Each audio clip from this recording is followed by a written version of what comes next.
Good morning, good afternoon, or good evening, whatever time that you are watching this, either live right now or on the replay. You know, it's Jeanette, the owner of MYBC Consulting, which stands for the Move Your Bum Chum Consulting Company. And today, just for something fun, and I didn't do a pre-promotion about it, is one of my clients has got to be one of the proudest dads, fathers in the whole wide world. So why don't you introduce yourself?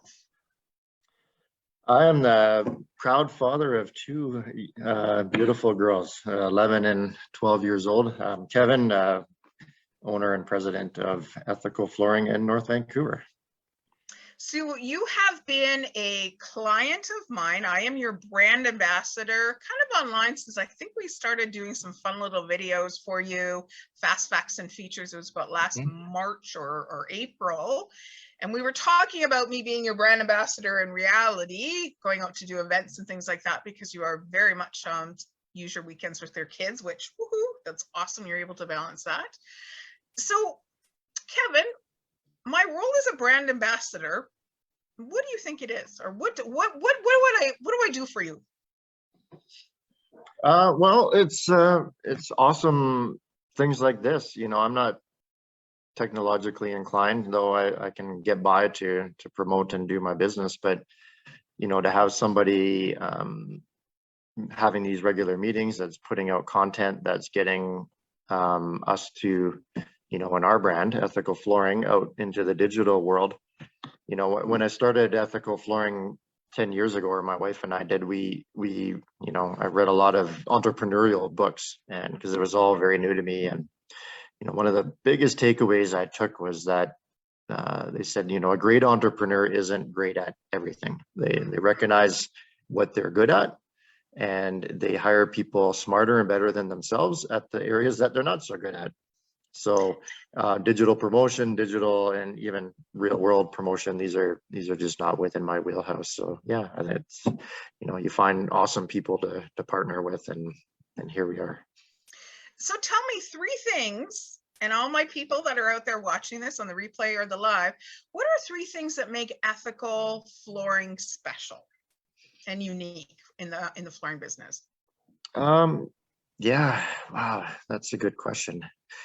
I mean, it started with, you know, an idea 10 years ago, and the simple idea was, what if we hired the best people that we could find, you know, in three areas. One, on our suppliers. So what if we found the best quality products we could find? What if we hired the best sales and project management people we could find? And what if we hired the best installers that we could find? And to a certain extent, not worried so much about money, but just looking for the best, right? And we knew that this was going to be a very long-term proposition, and we didn't know if it would work, to be honest. But I think we fundamentally, and I've worked at other flooring stores, and you know, I've been in this industry since I was a teenager, right? So I'm quite familiar with it. And you know, everybody, or not everybody, but the majority of the industry seems to be focused on the lowest cost, rather than being the best. And I know you've run into that in your time in the hardwood business. And there's no such thing as a free lunch, right? Like you can't get the best and also pay nothing to get it.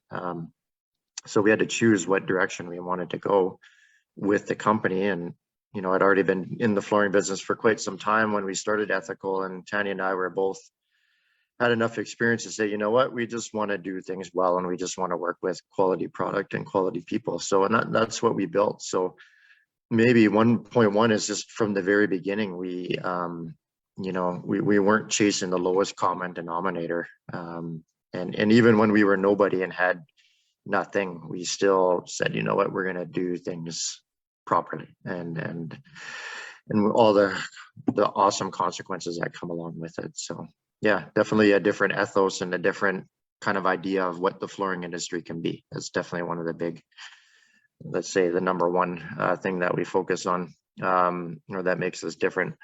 Number two is just the, you know, that we actually follow industry best practices. And we've talked before on digital, on some of our interviews, that, you know, we're very high into the literacy and education at ethical flooring, and that means reading a lot of technical documents, installation instructions from the NWFA, and so that's the National Wood Flooring Association, installation instructions from all the individual manufacturers.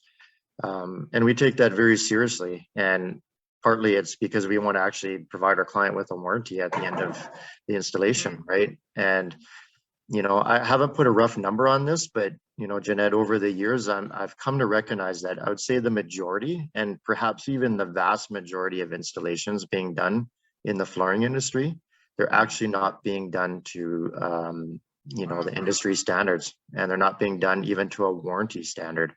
So a client, unbeknownst to them, and a decision they didn't make, hire somebody to put in a floor, it's not put into the floor is not installed to the level that the manufacturer will actually warranty the floor.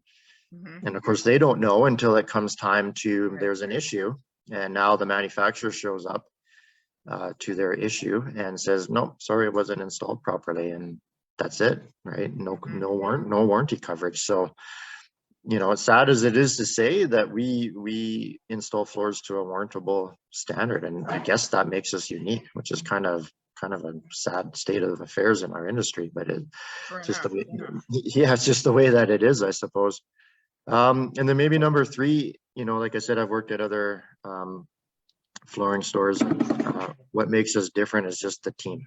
It's just the people that we work with. And I know a lot of people say that, and maybe it doesn't mean a lot, but, you know, we work really hard at finding awesome people that, you know, not only are super professional in what they do, but also get along well and have fun together. You know, and we've all worked in environments where maybe there was one or a handful of people who were a bit of a negative, you know, bringing a negative energy to the workspace, and that compounds, and really it's infectious, right? It infects everybody, lowers morale, lowers productivity, all of these things. So, you know, we try to set a culture from the top that, you know, we're very serious about what we do, but we also have fun at the same time, right? So it's creating that positive atmosphere to work in, and obviously good quality people who work in a quality, you know, happy environment are going to perform really well. So it's good humanity and it's good business. And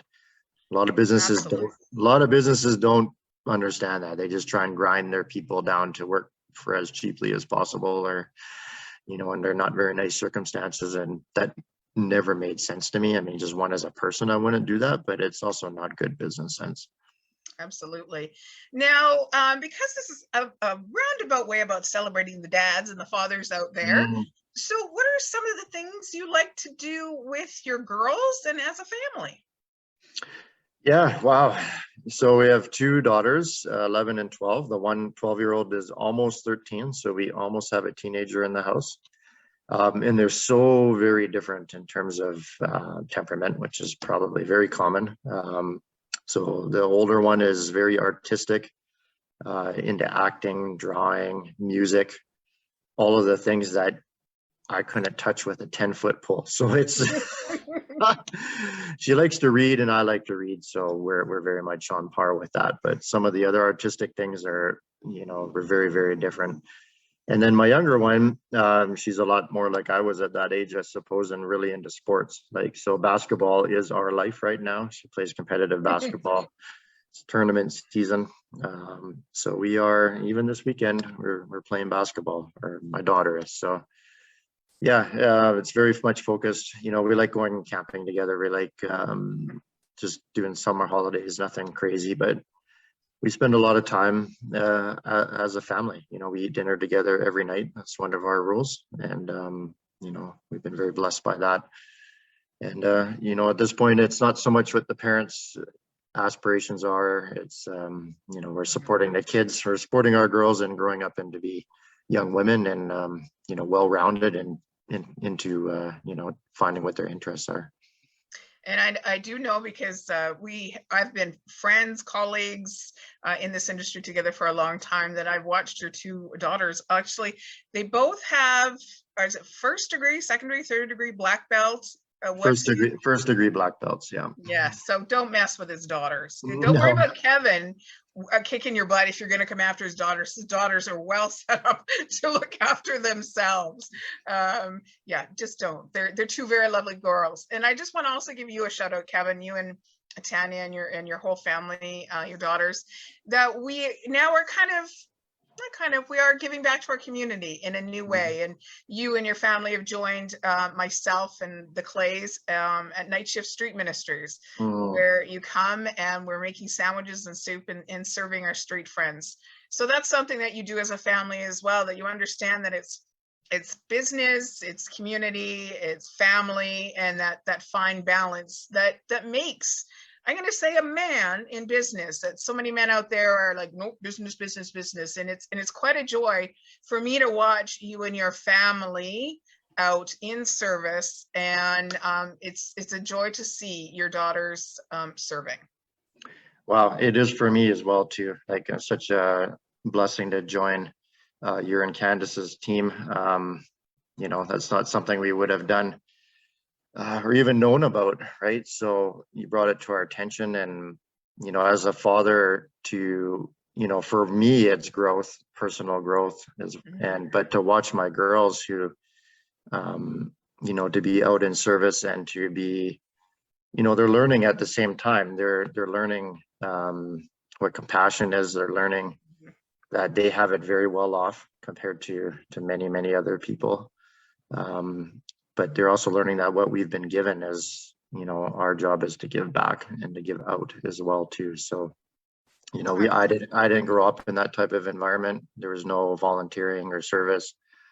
It just wasn't there. Not that they were bad people, it just wasn't part of the program, so to speak, right? So to be able to, for us as a family to go do this together, honestly, it's just such an amazing blessing. And it's this is true of all service. You get just as much personally as you give out, if not more, right? This is the secret that most people don't understand.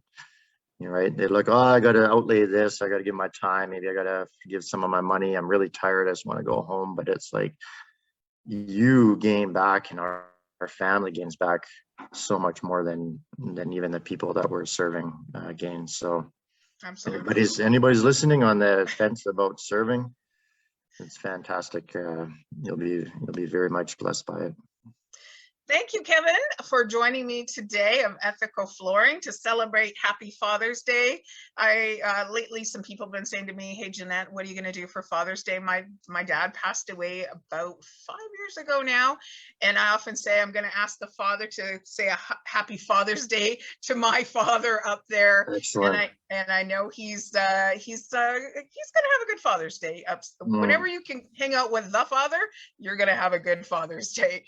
So again, I will make sure that I put Ethical's Facebook page into the comment box below. I ask you, my Father's Day gift for Kevin is to click onto their Facebook page, at minimum, give them a like, and that will be a great gift for Kevin, his wife, and this incredible family-run company. Okay? I appreciate that. Thank you so much. Enjoy your weekend, everybody. To the dads, to the wannabe dads, to the dads who stepped up to be dads, we both wish you a happy Father's Day. Thank you, everybody. Thank you. Goodbye.